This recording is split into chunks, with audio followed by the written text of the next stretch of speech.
تو لعنت پلٹے گی. توجہ نہیں کیا. لعنت پلٹے گی. اب مجھے انہیں لے کے جانا ہے جنہوں نے زندگی میں ایک مرتبہ بھی جھوٹ نہ بولا, اور ایسا کوئی دعویٰ نہیں کر سکتا انجمن پیغمبر میں.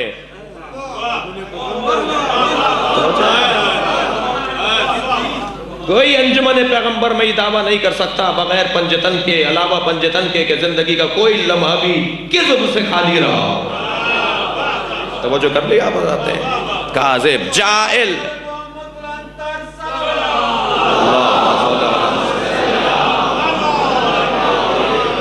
انی جائل, بھائی میں جائل ہوں یعنی بنانے والا ہوں, لہذا خبردار جب میں نے کہہ دیا یہ کام میرا ہے, جب یہ کہہ دیا اللہ نے یہ کام میرا ہے, تو پھر کسی اور کو اس کام میں دخالت کی کوئی بھی اجازت نہیں ہونی چاہیے. جائل بنانے والا اللہ ہے. اگر اس نے بہت ہی ایسا جائل کہہ دیا, اس وقت بھی بنا رہا ہوں, آئندہ بھی میں بناؤں گا, ہمیشہ میرا کام ہے, میں نے اتنی محنت کی ہے اس لیے کہ ٹائم نہیں ہے اس کا کوئی, میں نے اتنی محنت اس لیے کی ہے کہ ٹائم نہیں ہے اس کا کوئی. صرف حضرت آدم کو بنانے والا نہیں ہے, بعد از پیغمبر بھی وہی بنانے والا ہے. کوئی زمانہ ایسا نہیں ہوگا کہ جس کے اندر اللہ کے علاوہ کوئی بنانے والا ہو. انی جاعل فی الارض خلیفہ, میں زمین پر, اب یہ فی بے معنی علی ہے, میں علی الارض نہیں, فی الارض, میں زمین پر اپنا خلیفہ بنا رہا ہوں. فی الارض قل لا اسألکم علیہ اجرا الا المودۃ فی القربى. فی تھک رہے ہیں, فی فی الارض فی القربى. اے میرے رسول ان سے کہہ دو کہ میری رسالت کا اجر کچھ بھی نہیں ہے مگر یہ کہ فی القربى, قرابت داروں سے مودت, محبت نہیں, محبت نہیں, محبت میں کوئی شرط نہیں ہوتا. نہیں آپ نے نہیں سنا, میں اس کو بہتر کرتا ہوں. اللہ اپنے نبی کے قرابت داروں سے پنجتن سے محبت نہیں مانگ رہا, مودت مانگ رہا ہے. بڑا موٹا فرق ہے محبت میں اور مودت میں. محبت بھی بہت بڑا درجہ ہے, اور جو لوگ کہتے ہیں کہ ہم بھی محبت کرتے ہیں انہیں گلے سے لگائیے, مگر محبت کرنے والے اور ہیں, مودت کرنے والے اور ہیں. دونوں میں فرق یہ ہے کہ محبت امر قلبی ہے. صلوات بھیجے ذرا محمد و آل محمد. محبت امر قلبی ہے. کوئی کسی کا دل ٹٹول کر نہیں دیکھ سکتا کہ اندر کیا ہے, کوئی کسی کا دل چاک کر کے نہیں دیکھ سکتا کہ کتنی محبت ہے. دعویٰ کر لے گا, آپ کو ماننا پڑے گا. دعویٰ کر لے گا, آپ کو ماننا پڑے گا کہ یہ محبت کرتا ہے. لیکن عزیزان گرامی, جو چیز ثابت کرتی ہے محبت کو اسے مودت کہتے ہیں. اللہ اپنے قرابت داروں سے, اپنے اہل بیت سے محبت نہیں مودت مانگ رہا ہے. اور اب سمجھ میں آتا ہے کہ ہم مجلس میں خرچہ کیوں کرتے ہیں. مال کا خرچہ کرتے ہیں, جان کا خرچہ کرتے ہیں, اولاد بھی دے دیتے ہیں, اس لیے کہ ہم سے محبت نہیں مودت مانگی ہے. صلوات بھیجے محمد و آل محمد پر.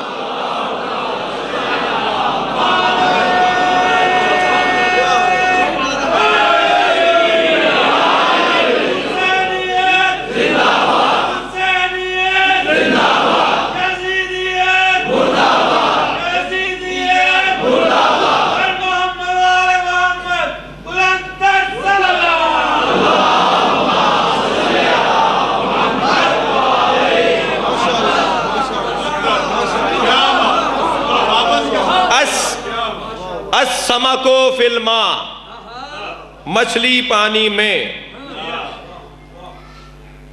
فی الارض خلیفہ, خلیفہ زمین پر, فی وہاں پر بھی ہے. السمکو فی الماء, مچھلی پانی میں, مودتا فی القربى, قربا فل قربا فی، مولانا تشریف فرمائے، صاحبان ادب بیٹھے ہوئے ہیں، فی ظرفیت کے لیے، فی بھائی تھک کے بول رہے ہیں، فی ظرفیت کے لیے، فی کا جو حرف ہے حروف جارہ میں سے ہے، حروف جارہ میں سے ایک جو ہے وہ 17-18 حروف جارہ ہیں، ان میں سے ایک کیا ہے؟ فی ہے، جو ظرفیت کے لیے ہے۔ اور یہ جو فی ہے ظرفیت کے لیے، اس کا مطلب یہ ہوتا ہے کہ اس کے بغیر اس کا گزارا نہیں ہے۔ میں اور موٹی سی مثال دے دیتا ہوں، السمک فی الماء، مچھلی پانی میں، مچھلی کو پانی سے نکال دیں، یہی اس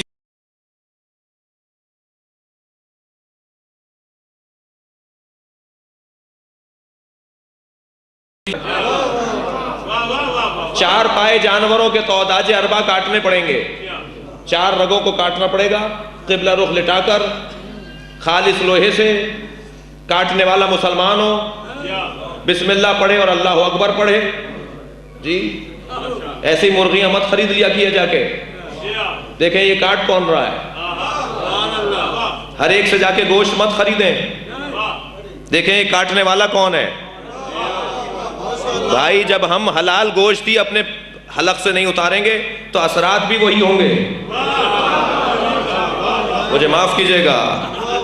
لہذا جو لقمہ ہمارے گلے سے اتر رہا ہے اسے دیکھنا ہے کہ کیا اتار رہے ہیں، اتنے لاؤبالی نہ ہو، مجھے معاف کریں گے میرے سننے والوں کے ذریعے سے میں سنا رہا ہوں، اتنا ہمیں لاؤبالی نہیں ہونا چاہیے، اتنا آسان نہیں لینا چاہیے مسائل کو۔ ایک ٹیبلٹ سر کا درد دور کر دیتی ہے تو حلال اور حرام گوشت بھی ہماری طبیعت پر اثر ڈالے گا۔ توجہ کر رہے ہیں عزیزان گرامی، یہ جو مجلس کا تبرک ہوتا ہے نا، یہ بھی اثر کرتا ہے۔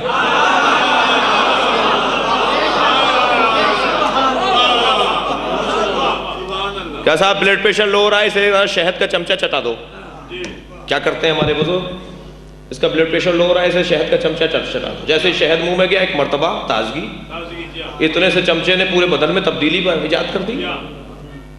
اسی طرح یہ جو گوشت ہم کھا رہے ہیں، ہمیں دیکھنا ہوگا یہ سبزیاں ہم جو کھا رہے ہیں اپنے پیسے سے لینی ہے، وہ تو علیحدہ بات ہے، وہ تو میں بات ہی نہیں کر رہا، پیسہ الحمدللہ اپنا ہی ہے، ٹھیک ہے، توجہ ہے، کسی اور کا پیسہ نہیں ہے، اپنا ہی پیسہ ہے۔ مگر یہ صرف کافی نہیں ہے کہ اپنے پیسے سے ہی لے لیں جا کر، بلکہ وہ جو گوشت خریدنے دیکھنا ہے مسلمان ذبح کر رہا ہے یا نہیں کر رہا، اور اس نے قبلہ رخ لٹا کر ذبح کیا ہے یا نہیں کیا، اس نے بسم اللہ پڑھی یا نہیں پڑھی، وہ اسٹیل سے کاٹ رہا ہے یا لوہے سے کاٹ رہا ہے۔ اکثر چھریاں اب قصائیوں کے پاس اسٹیل کی ہو گئی ہیں، اسٹیل کی چھری سے ذبح صحیح نہیں ہے، اسٹیل کی چھری سے ذبح صحیح نہیں ہے، لوہے کی چھری ہونی چاہیے، حدید ہونا چاہیے، لوہا ہونا چاہیے، خالص لوہا۔ ممکن ہے کوئی مجلس میں کہے صاحب مجلس سننے گئے تھے مصیبتیں لے کر آ گئے، انہوں نے تو مشکل کر دیا ہماری زندگی کو۔ نہیں عزیزان گرامی، یہ یہاں سے بیان نہیں ہوگا تو کہاں سے بیان ہوگا؟ صلوات بھیجے محمد و آل محمد پر۔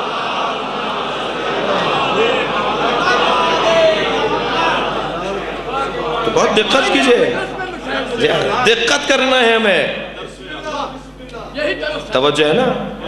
لہذا ہر لقمہ اپنے گلے میں نہیں ڈالنا، ہر گوشت کا ٹکڑا اپنے حلق سے نہیں اتارنا، ان سب کے اثرات ہیں۔ کبھی غور فرمایا ہے کہ اللہ نے شیر کے گوشت کو حرام کیوں کیا ہے؟ جو زیادہ پیسے والے ہوتے وہ شیر ذبح کر کے کھاتے، شیر کا گوشت کیوں حرام ہے؟ اس لیے کہ اگر شیر کا گوشت کھائیں گے تو طبیعت میں درندگی آ جائے گی، حیوانیت، درندگی، گوشت کا اثر ہے۔ کیوں کوے کا گوشت حرام ہے؟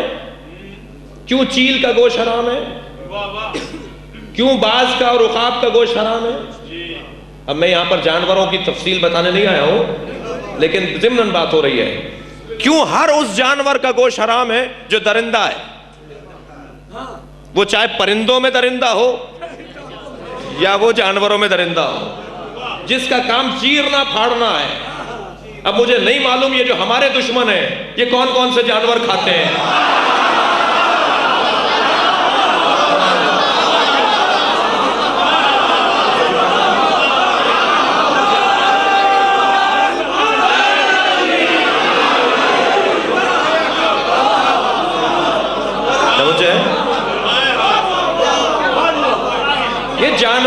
گوشت کا اثر ہے بھائی. یہ اللہ نے ایسا ہی نہیں حرام حلال رکھا ہے, یہ شریعت محمدی میں حکمتیں, یہ نبی مکرم کی شریعت میں حکمتیں پائی جاتی ہیں. ہر وہ پرندہ جو چیر کر اور نوچ کر کھاتا ہے, اپنے پنجوں میں دباتا ہے اور چونچ سے نوچ کے کھاتا ہے, اس کا گوشت حرام ہے. اور ہر وہ جانور جو درندگی کی رکھتا ہے, بلی, شیر, جی پاک جانوروں کی بات کر رہا ہوں, شیر پاک ہے, بلی پاک ہے. جی اب مجھے جانوروں کی لسٹ مت بتانے دیجئے, میں بس جلدی سے دو چاروں کے نام لیتا ہوں کہ یہ کیوں پاک ضرور ہیں مگر ان کا گوشت حرام ہے. کیوں؟ ان کی طبیعت میں درندگی ہے, ان کی طبیعت کے اندر صفاکیت ہے. میں اور آپ کی طبیعتوں کے لیے, آپ کے مزاج کے لیے ایک جملہ کہہ دیتا ہوں, ان کی طبیعت میں دہشت گردی ہے.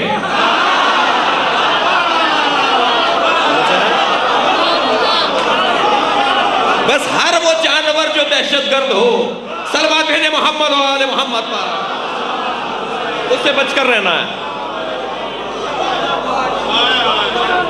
ہر وہ جانور جو دہشت گرد ہو, تو وہ جو ہے نا بات کی. اب یہاں شریعت نے حرام قرار دے دیا, گوشت مت کھاؤ, شیر کا گوشت حرام, بلی کا گوشت حرام, چیل کا, باز کا, عقاب کا گوشت حرام. کیوں؟ درندے ہیں. عزیزان اکرامی, اس لیے کہ ان کی اندر درندگی ہے, ان کے اندر صفاکیت ہے, ان میں دہشت گردی ہے.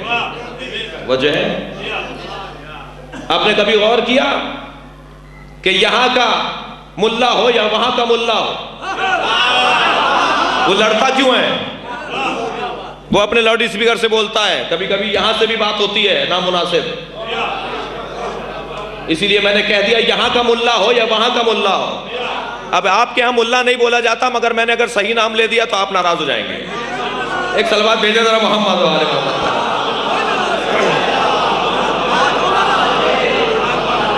ہو جائے, بس جو بات پہنچانی تھی پہنچ گئی نا.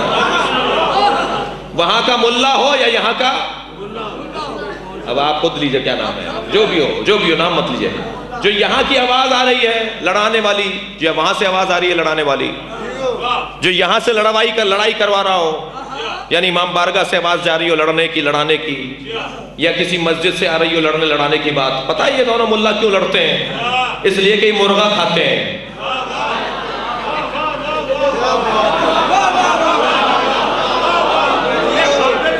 توجہ ہے,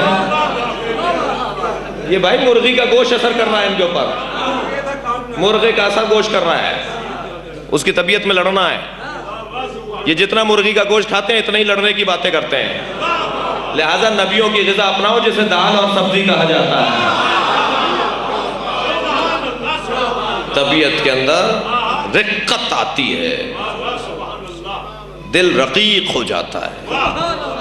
سبزی کھانے والے اور دال کھانے والوں کا دل رقیق ہوتا ہے. صلوات بھیجے ذرا محمد و آل محمد.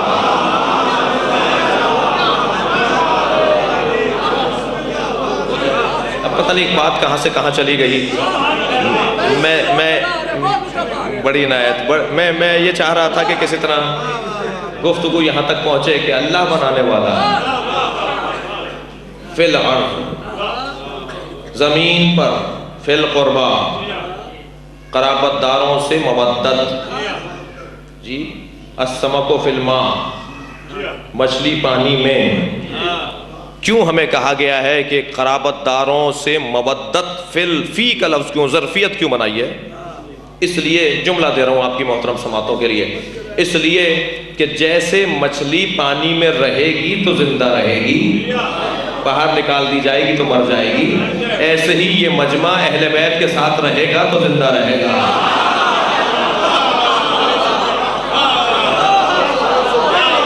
اہل بیت سے علیحدہ کر دیا جائے گا تو یہی ان کی موت ہے. بس عزیزان گرامی یہاں ایک جملہ لے لیجئے. مسلسل راولپنڈی کے حادثے کے بعد بہت سارے لوگوں کی خواہش ہے جلوسوں کو بند کر دیا جائے, انہیں امام بارگاہوں میں محدود کر دیا جائے. میں ان سے مخاطب ہو کر کہہ رہا ہوں کہ ہماری حیات عزاداری ہے.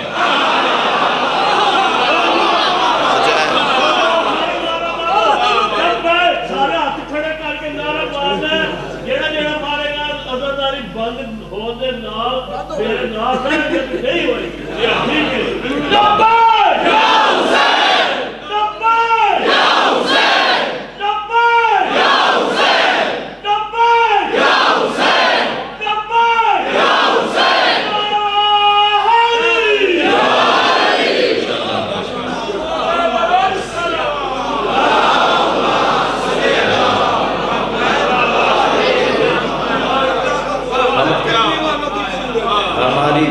ہماری حیات عزاداری میں ہے، ہماری زندگی عزاداری میں ہے۔ مسئلہ راول پنڈی کے جلوس کا نہیں ہے، حسین کے جلوس کا ہے۔ یہ راول پنڈی والوں کا جلوس نہیں ہے، یہ امام حسین کا جلوس ہے۔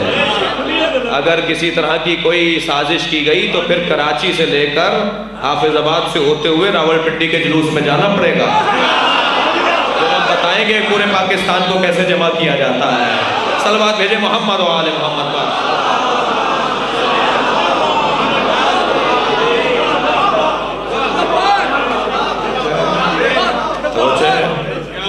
توجہ ہے، مسئلہ امام حسین کا ہے، مسئلہ ہماری حیات کا ہے، مسئلہ ہماری زندگی کا ہے، یہ ہماری زندگی کا مسئلہ ہے اور یہ ہمارے ساتھ جڑا ہوا ہے۔